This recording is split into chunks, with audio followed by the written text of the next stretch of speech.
Good morning, চলে এসেছি আবার একটা নতুন ব্লগ নিয়ে আমাদের গপ্পসপ্প চ্যানেলে। তোমরা সবাই কেমন আছো?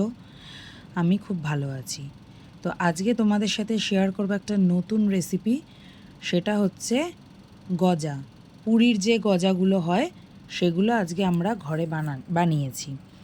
তো প্রথমেই ময়দাটাকে ভালো করে মেখে নেব, যেমন ময়ম দিয়ে মাখা হয় ঠিক এইভাবে দিয়ে একটু বড় বড় সাইজের গোলাগুলো করে রাখবো।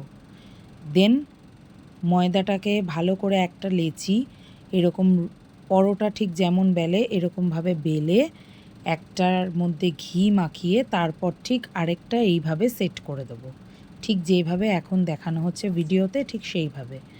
হ্যাঁ, আবার আরেকটা পরোটা বানিয়ে তার ঠিক উপরে এইভাবে ঘি মাখিয়ে আরেকটা পরোটা সেট করে দেবো।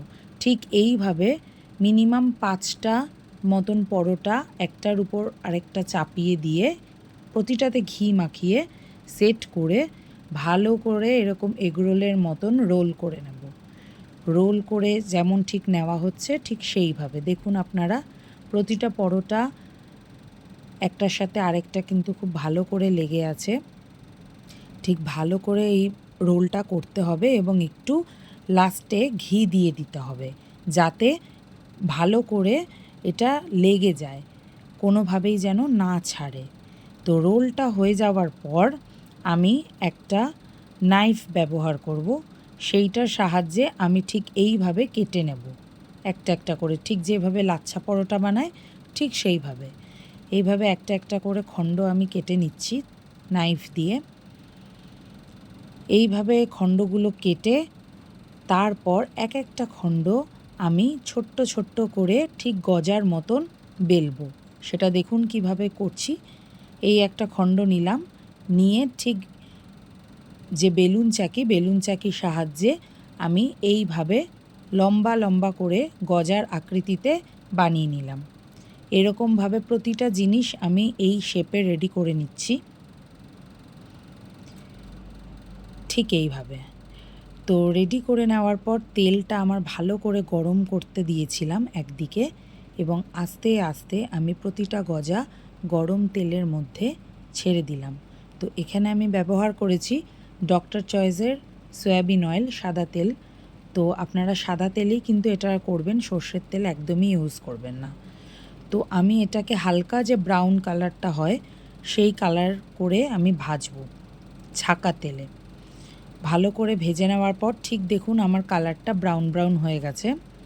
আর একদিকে আমি একটা গামলাতে চিনির শিরা চাপিয়ে দিয়েছি। এটা যেহেতু গজা একটা মিষ্টি জিনিস, তাই জন্য এটা চিনির শিরাতেই ডোবাতে হবে। তো ঠিক এইভাবে আমি গজাগুলো দেখুন এক এক করে ভেজে রাখছি ঠিক এইভাবে লাল লাল করে। আমার কিন্তু অনেক কটাই ভাজা হয়ে গেছে, সেটাই আপনাদেরকে দেখালাম। ঠিক এইভাবে প্রতিটা গজা আমি লাল লাল করে ভেজে নিয়েছি এবং জিনিসটা কিন্তু খাস্তাই হয়েছে, খুব সুন্দর খেতে হয়েছিল। তো আপনারা বাড়িতে কিন্তু এইভাবেই ট্রাই করবেন, ঘরোয়া পদ্ধতিতে, বেশি কিছু লাগে না, একদম সিম্পল সাধারণ জিনিস। এইভাবে আমাদের বাড়িতে যেহেতু লোক সংখ্যা বেশি তাই জন্য আমাদের কোয়ান্টিটিটাও বেশি হয়। তো আপনাদের বাড়িতে লোক সংখ্যা অনুযায়ী আপনারা অল্প কোয়ান্টিটিতেও বানাতে পারেন। তো আমি এইভাবে এক এক করে গজাগুলো ভেজে তুলে রাখছি একদিকে। আরেক দিকে আমার চিনির শিরাটা কিন্তু খুব ভালোভাবে পাক হচ্ছে। চিনির শিরাটা যত ঘন হবে তত আমার গজার সাথে সেটা মাখাতে সুবিধা হবে। দেখুন ঠিক এইভাবে গজাগুলো দেখতে কিন্তু খুব ভাল লাগছে, ঠিক অ্যাজ ইট ইজ পুরীর দোকানে যেমন বিক্রি হয় ঠিক সেই রকম। এই দেখুন এবার আমার এইদিকে চিনির শিরাটা একদম রেডি।